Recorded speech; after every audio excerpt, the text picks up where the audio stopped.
Hi, I'm Tom Miggott from Tom Miggott Photography, and this is a very impromptu video like I usually do not do. But I've just watched a video from a fellow photographer who happens to be based also in Edinburgh, Scotland, Dom Barrow. I'm pretty sure you guys know who Dom is. He's been doing great work on YouTube over the years, teaching and sharing his love and knowledge of photography with the masses. And so I just happened to watch his latest video, and it was a reaction to a video he found online from an American photographer talking about a cheap kit lens for a Sony camera, and it basically went on and used that context to talk about whether nowadays it still makes sense to spend a lot of money in camera gear. And the reason why I was bringing this argument is because in a digital era, you are bound to use softwares like Photoshop, Lightroom and GIMP and others to basically edit your work, and all those tools usually provide you with means to correct all, or at least most if not all, defect that you can find in photos taken with cheap gear, such as vignetting, chromatic aberration, barrel distortion, and so on. So does it still make sense to spend a lot of money in your camera gear? And I must admit, I like the videos. I like the video of the guy, not Dom, but the other photographer. I like his video. I like the video that Dom did, and I have to say I agree with Dom at 99%, 99.9%. Which is not always the case, Dom. This is not always the case, but on this one I do agree. And so because Dom at the end of his video was asking for the viewers' opinion, so I just decided to do a short video, shorter than 20 or so minutes of your video, Dom. Well, at least I hope this one won't be. But just to give you my thoughts on the matter. So, should you need to spend all your money in your camera gear with the hope or with the expectation that your photography will be better? Surely no. No, because as we always say, it's not the gear that makes the photographer. However, this might not be what you feel when you go online, especially on YouTube, where you watch famous photographers talking about, giving you advice on photography, and when you look at the gears they have, they're going to have a Hasselblad, they're going to have Zeiss lens, they're going to have Canon 5D Mark III, and the latest Nikon. And so that may actually lead you to think that if you want to do great photography, as great as those guys, then the gear plays a role in it and is actually the main factor. And that would be a wrong assumption, because you could, and in fact I've done a video a couple of years ago with a buddy of mine called Chris Ward. Chris is an enthusiast photographer based in Dorset, south of England, and the reason I did a video with him was because he was on a budget. He was using a cheap camera. I can't remember what it was. It was like a D100 or something like this. It was really cheap, and the cheapest lens ever. It was actually using the Nifty 50, so 50mm 1.8 Canon lens made out of plastic, and the only good thing about it is that it's 1.8 and it happens to be the cheapest lens on the market. And his work was just amazing. He was doing boudoir and portrait photography, and it was great. And when you look at his work, you have no clue that the gear that he actually used, unless you actually obviously look at the EXIF. So that is to say that yes, your gear won't do your work, won't do your art. However, that is not to say that the gear doesn't have any role to play in it. And I think the role that the gear plays in your photography depends on your expectations with your photography. And that brings us to whether you're a professional or you a hobbyist. And it doesn't matter the level of your skill if you're a hobbyist, because being a professional does not guarantee that your photography is amazing or better than an enthusiast. I've seen some make amazing enthusiast photographers producing amazing work, and I've seen professional photographers that actually happen to be on YouTube as well, and I'm not talking about Dom, other famous photographers on YouTube, talking about teaching you about photography and so on, and when I look at their work, I don't consider it being that amazing. So, but the expectations and the need of both categories are different. So let's talk about the professional. I'm new, I am new in the photography business. And when I started with a 60D, a Canon 60D, which is a crop sensor camera. And I had the Nifty 50 as a matter of fact, but I also had the 18 to 135mm kit lens. It's not the cheapest kit lens, but it was the one above, but it was still a kit lens. And from time to time, depending on the engagement that I was having, I would actually hire lenses and hire cameras. And so the first weddings that I've done, I was actually hiring, renting the 5D Mark III, the 5D Mark II, and the 5D Mark III, and then I was also renting the lenses like the 24-70 2.8 Mark I and Mark II. So I was hiring gears because I could not afford the gears. And then over the years, my budget has increased, and that is great. And because it has increased, then I was able to allocate more funds to towards my gear. And why would I do it? Would that gear produce better image quality? To some extent, yes, it would.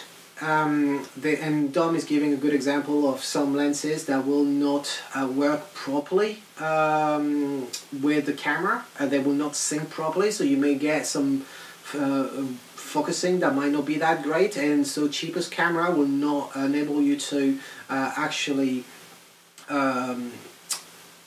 regulate or parameter or tune this lens camera collaboration and tune the focusing. And so if you're on cheap gear, yeah, you may see your pictures not being that sharp, especially if you're dealing with a very shallow depth of field. So to me, expensive gears offers you some insurance, it's some reliability, and to me, when you try to make money, there are things you can't afford. You can't afford to lose your photograph, for example. Let's imagine I'm charging £1,500 for a wedding. There is no way that I'm coming home and suddenly I notice that my one of my memory card is corrupted and I've lost a whole bunch of pictures because that memory card didn't work. And so that led me to make a choice that I had to go with the 5D Mark III, for example, instead of going for the 6D, which are both full frame cameras, but one give me the ability to use two memory cards and using some replication mode, and the other one has only one slot.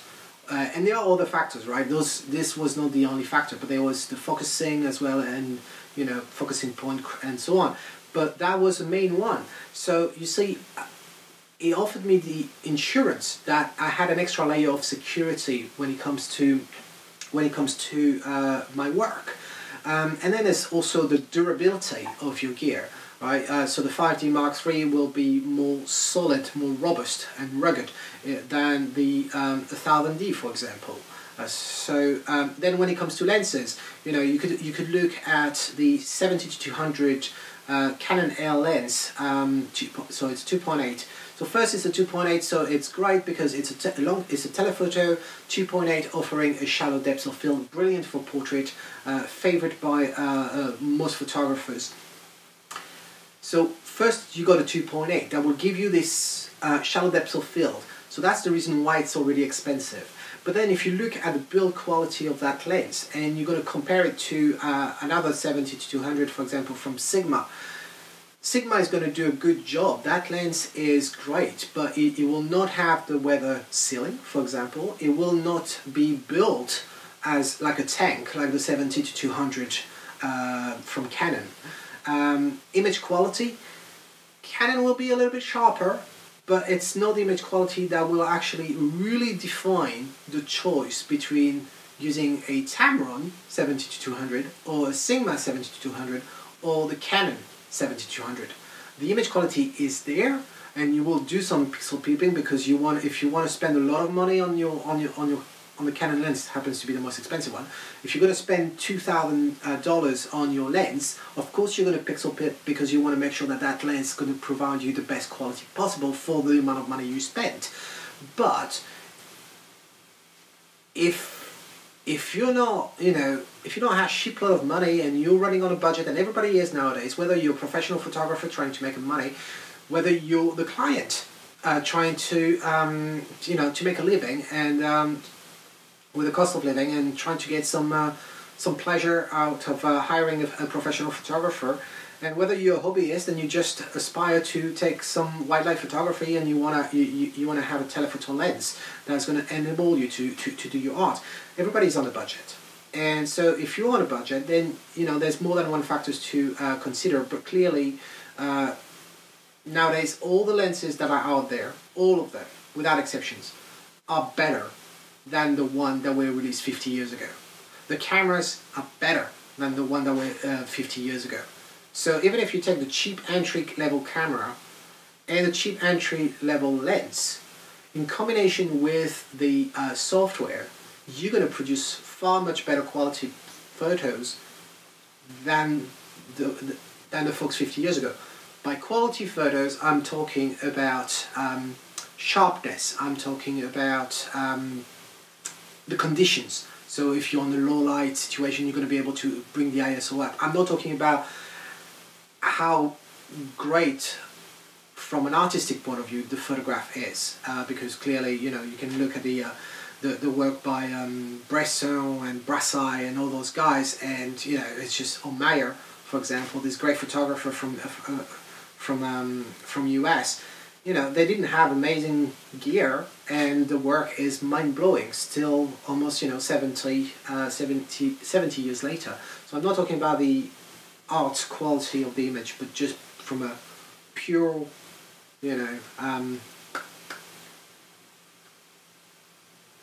quality. I don't know how to phrase that differently.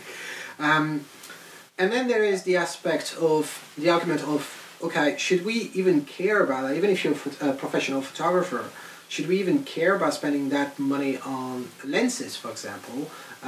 Because all the defects that you get from cheap glass, well, you can correct them in Lightroom or Photoshop. You may know I work for Adobe, and you would assume that I love spending hours and hours in Lightroom and Photoshop. Well, you couldn't be further from the truth. If I could spend only 5 minutes editing my work, I'd be the happiest photographer ever. Where I really get high is in taking the shots, building the shots, and pressing that button and creating that magic, not spending hours and hours in front of the computer. So, and that doesn't matter if you're trying to make a living out of photography or not. So, for me and for a lot of, and I would say that all professional photographers, you have to, at one point, you have to figure out how to speed up your workflow. And it's not about cutting corners. It's about how can you deliver the best quality photograph to your client while still make it worth it time-wise. And so if you are going to, spend a little amount of money on your lenses because you think you're going to spend more time in front of your computer correcting it, at the end of the day it might not actually be worth it. You're going to waste more time trying to correct things on your computer than actually, go shoot. And after, I don't know, a month or so, you're going to be able to gain enough money to buy a better gear that will prevent you from having to deal with vignetting and this kind of thing.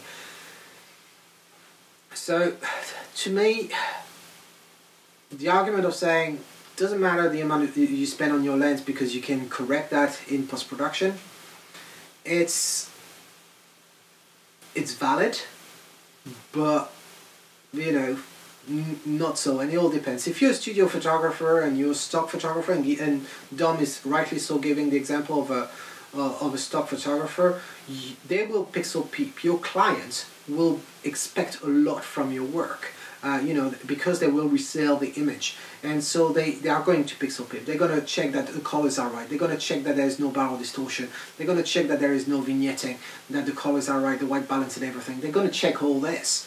So you're going to spend a lot of time trying to make perfection from the bad sense of it. If your clients are families, I'm a portrait photographer, so my clients are bridal parties, they are families, because I'm taking photos of their kids, or just couples in general and friends. These people will not bother me as much. In fact, they don't hire me to get a standard photograph. They hire me for my art. So I'm not bothered by white balance, for that matter, or vignetting, because vignetting, that's very quick in Lightroom. But I often actually apply vignetting in my processing. So they're not going to bother me as much as if I was working for a newspaper or for a magazine or for stock photography.